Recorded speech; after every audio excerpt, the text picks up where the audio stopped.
Good evening, everyone. This is the Pmbc meeting for February 10th, 2021.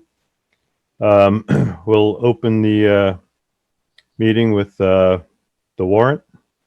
Oh, I think I have the warrant here somewhere. Here we go. Can you all see that?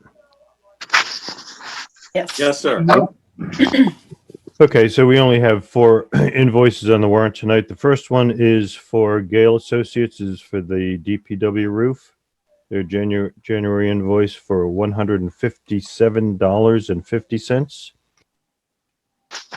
Second warrant, second invoice is from Commodore Builders for the library January invoice, $1,039,512.62. Third invoice from CBI Consulting, police station January invoice, $3,800. And the fourth invoice from PSI, who's our testing agency for the library, January invoice, $669 for a total of $1,044,139.12. Any questions? Steve, is that the end with Gail now? I think it is, yeah. Yep. We had the last invoice with Greenwood last meeting, so I think this is the final invoice for Gale Associates. I make a motion that we accept the warrant for $1,044,139.12. Good. I'll second that.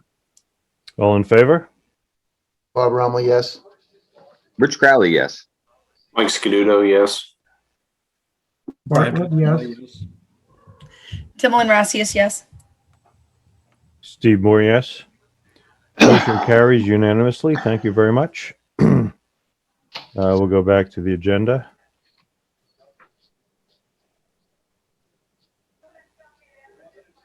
Oh, I guess Kirby's not going to let me bring the agenda up. He wants to see our smiling faces.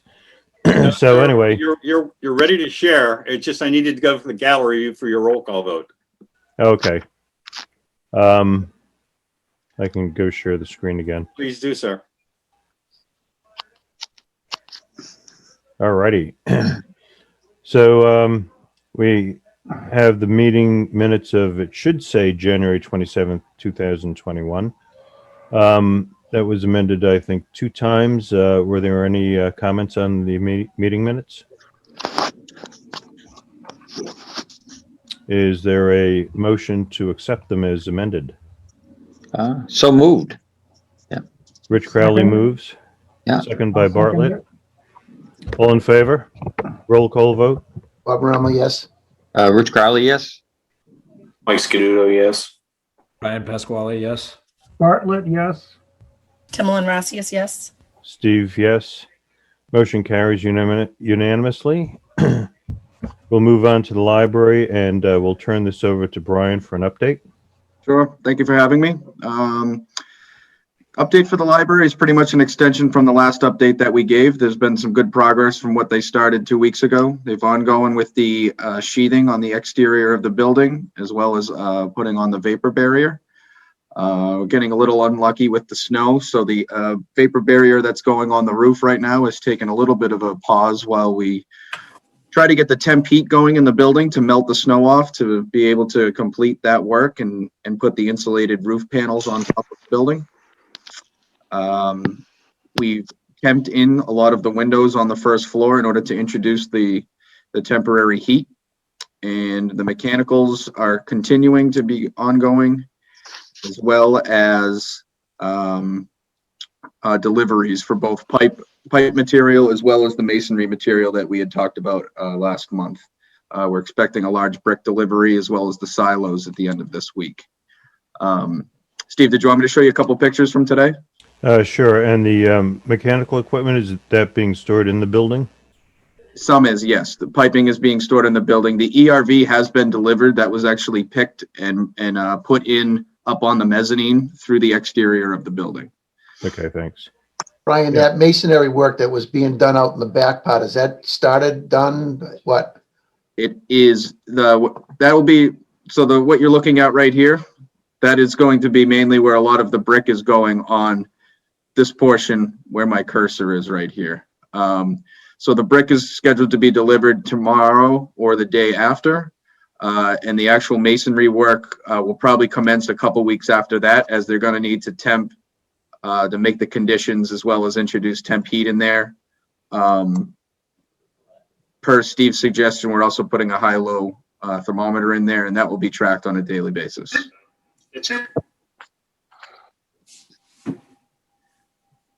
Can kind of scroll through some pictures. You can see the interior as we're starting to hang some of the mechanical equipment.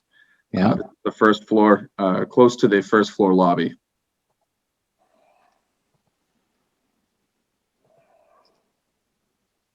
Some of the copper piping that's been delivered. And here's our large delivery of the Atlas roof panels that was delivered that haven't been able to go up onto the roof yet due to the substrate not being ready. Brian, how we doing for security there for that, all that copper work? The site is locked up and secured on a nightly basis. And we, to date, and the temporary lights being on, to date, we have had no issues with security.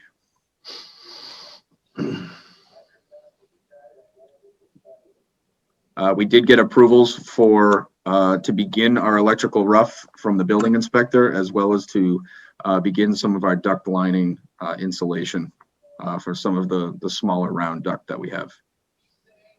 So the roof must be pretty tight then. It is. Good. So I Yeah. see all that duct is taped off on the ends to prevent dust getting in? Correct. Yep. Yeah. Good. Good.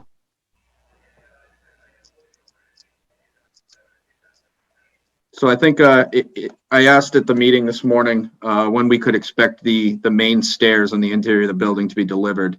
And I was told within the coming weeks, we will get a firm, probably next week, we'll get a firm date on when that'll be on site. And once the stairs are installed and welded into place, it'll probably be, a great time if we wanted to have a field trip and have a walkthrough at this time. So they'll put some temporary fillers in those stair pans? Yes, correct. Good. Brian, are they pressure testing that ductwork before they wrap it? So it was a question that I had too last week. And so we have very minimal pressure test requirements here in the spec. And I actually forwarded off an email to GGD to see what they need to do prior to the balancing on here. What they've told me that they're doing for minimal static on here, they're doing minimal testing for it. I'll get the reports on what they've actually performed to date. Okay. I would just think whatever they have to do, we should make sure they do it before they insulate. 100%. Okay. Good point. Thanks. Is any other questions? Or here's a good shot of our weather conditions at this point, where we have some snow still on the roof. You can see where the blue AVB is making its way across the building and has stopped where the Dens glass is here, where we still need to finish off the protection. Very good. So on average, what's the workforce on site? It's been staffed very well lately, especially with the HVAC contractor. He's actually flooded the job quite well. So I would say that a head count ranges from anywhere from around 20 to 30 people per day. Excellent. Good. Okay.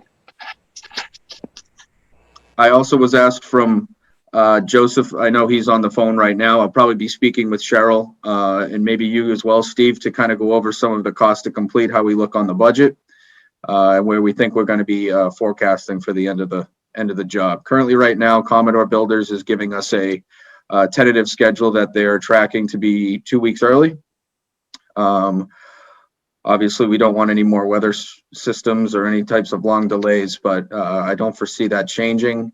And actually, hopefully, it will be improving as the project goes any further. And then on a side note as well, I know that we worked with the library themselves to put together the grant request from the MBLC. So the town should be getting their third installment from the MBLC grant for roughly $1 million in the coming weeks as well. That's great. Cool.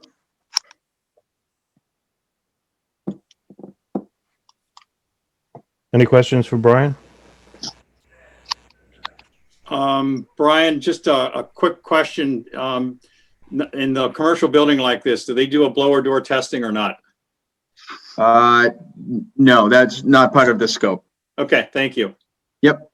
And just while I do have your ear, Kirby, I did pass on I went over the motorized partition that you and I talked about last week with the architect. Right.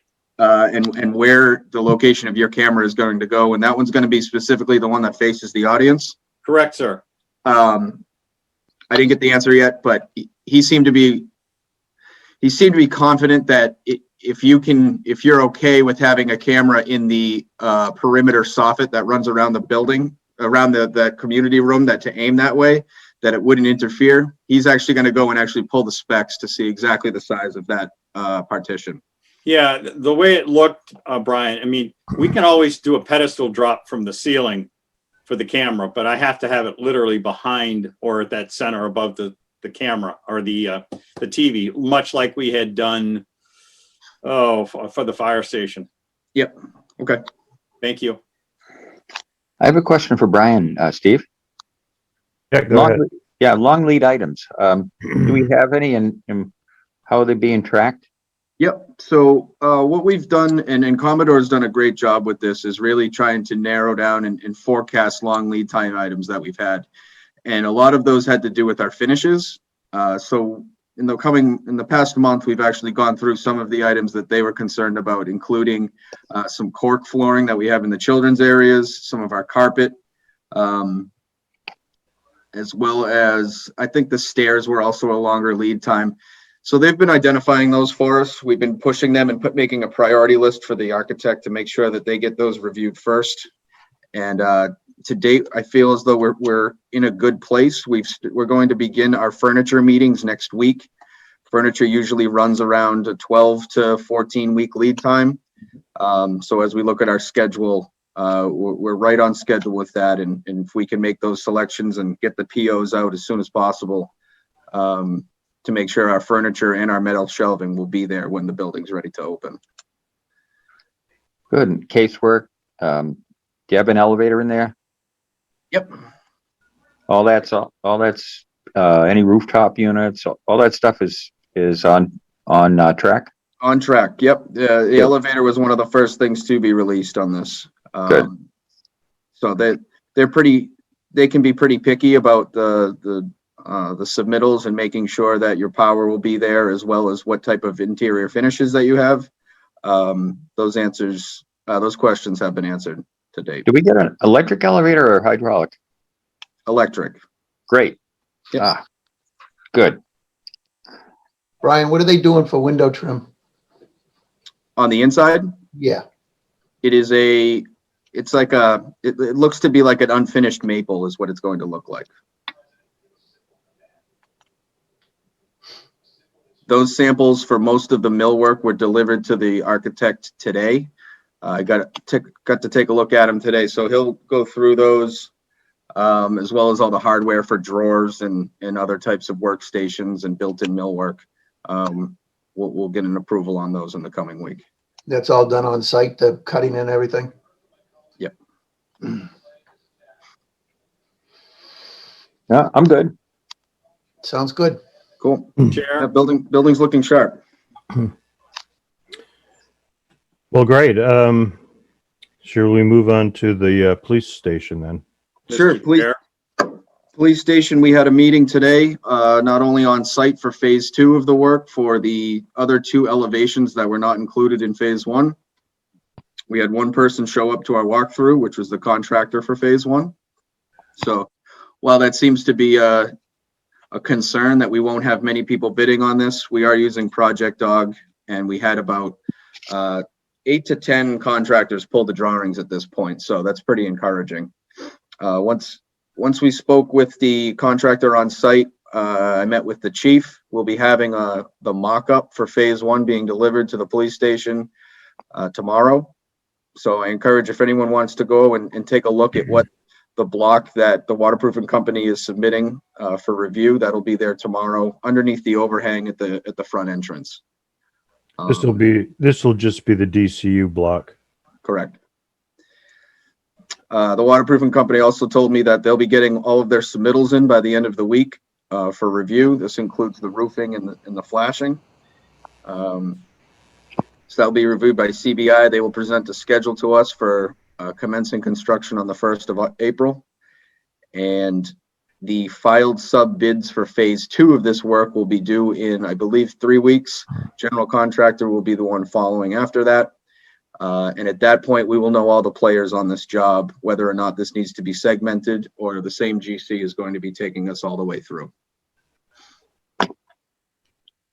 Okay. So a lot of prep work. We don't have much physical stuff in hand yet, but the ball is rolling at the police station. Yeah, it sounds good. Yeah. Anything else on the police station? Brian, are they having any water problems at all down there now? Not according to chief. Okay. So we really don't need to fix anything? No, I think we're good. Yeah. All right. Moving on to the Houghton building, I see Caroline's here, and Rich, do you want to talk about any progress? I haven't met with Caroline outside, but I'll get there before the next meeting. Where'd she go to? Caroline, can you kind of give us a update? I know that we discussed this last year. Are the funds available through the Historical Society? Is that what I'm understanding? Well, I'm not quite sure. Things have changed a little bit. I had emailed Joe a couple of weeks ago, and now it seems like it's in the town hands. But yes, we had planned on paying for the project. So there is some money that if we have to make a donation to the town or however it works, that we could, definitely discuss that. Okay, so Rich, you and Yeah. Carolyn and Chris Stoddard will catch up. Yeah, Caroline, can I reach out to you tomorrow? Sure. We'll touch base tomorrow. Hey, Sure. Steve, this is Joe. Do you mind if I just chime in as well? Oh, no, absolutely. Yeah, we had joined for a Zoom call with Chris Stoddard, Ed Mullen, Carolyn, and myself, just to sort of go over the scope. Our thought was to take a look once, unfortunately, we have a bunch of snow, so it's hard to take a look out there. But in like another month, just go out there to take a look to identify what corners we need to go through, and then at least we can assist in putting together a scope as far as looks like there's some sidewalk sections that may have to get that we may have to cross and need to get repaired. So we're just going to touch base in a month. And I mean, we do have a public facilities line item if we're dealing with something that then is, $4,000, $5,000, $6,000. That's what we have public maintenance funds for. If it all of a sudden ends up being something different, then maybe we need to go about a different way of dealing with it. But Ed is going to be, Ed and Chris, their input will be pretty important as far as just identifying if a solution that at least it seems was previously discussed would make the most sense, where to tie into drain in the street, and then we can take care of just simple procurement to get that work done in the spring. Right. Okay. Well, that's great. So I won't be talking to you tomorrow, Carolyn. Okay, that's fine. I'll wait for Joe. Yeah. We'll wait for Joe to lead the charge on that then. Thank you, Joe. Yeah, no problem. And Joe, I need to reach out to you tomorrow on another subject. So are you available at some point? Yes. Okay, cool. All right. Anything else anyone wants to bring up before we get into member input? All right. Moving on to member input. Bob, I'm all set. Emmeline, Bartlett. I'm all set. Sorry. Couldn't get my mouse. No, I'm all set. I just want to add that I think that Brian is right, that the library, from what I can tell, is progressing well. And Commodore's doing a good job. Yeah, That- we appreciate your input on that. You know, with your background, it's very helpful for you and Brian and Mike actually to be involved in this with your, you know, with your background, and appreciate it. Brian, anything? I'm all set. Thank you, Steve. Mike? I'm good, thanks. Rich? Yeah, I attended a Zoom meeting this past week with school department and MSBA. And it looks like MSBA is going to meet tomorrow and consider the Shaker Lane School. And if they make their decision tomorrow, the Shaker Lane School could come on, could enter their pipeline right away. Oh, good. Um, That's subsequent to the letter of interest that Steve Mark submitted. That's right. Yeah. Now Right. he's already drafted a SOI for this year, just in case they turn the town of Littleton down tomorrow. So they'll at least be in the pipeline for next year, or the admission part of the pipeline for next year. Timing should work out pretty well because the middle school will come. The bond for the middle school will come be paid off in 5 years, 2025. And if this goes, it's about, an 18-month project, maybe 2 years, probably a year in design. Yep. So there's 3 out of the 5 years. By the time this goes and gets ready for bond, the bond on the middle school will just about be paid off. So it's almost very close to a wash with the two projects, That's money wise. Yep. So that's all to report from the MSBA side of things. good. Thanks for attending that meeting. Yeah. I have nothing to add, so Mr. Chair, yes. just quickly to let you know that the check, $50,000 check that Steve Mark talked about, there was a picture ceremony held the previous Friday. Mr. Layden was there, as well as Cindy and Representative Arciero and Senator Eldridge. Thing of interest to Mark, probably, the Senator Mark wanted to go out and get a picture by the library. When I inquired why, he says, well, because I'm trying to figure out how we can get some solar panels for these guys. Oh, good. So I just thought I'd pass that information along to you about the pictures being taken and also the senator's interest in solar panels, Mark. Yeah, we've talked to him about that in the past, so we're looking for grants for solar panels and how to get those on the library, so. That's great. Terrific. Yeah. Yeah, and thanks for sending those photos over. Sure. I have nothing. Is there a motion to adjourn? Make a motion, we adjourn. Bob Rumley. Second. All in favor? Bob Rumley, yes. Richard Crowley, yes. Ellen Rassius, yes. Mike Scaduto, yes. Brian Pasquale, yes. Steve Moore, yes. Motion is unanimous, and thanks as always for your time, and appreciate your input. Thanks, Steve. Thank Yeah. you. Thank you.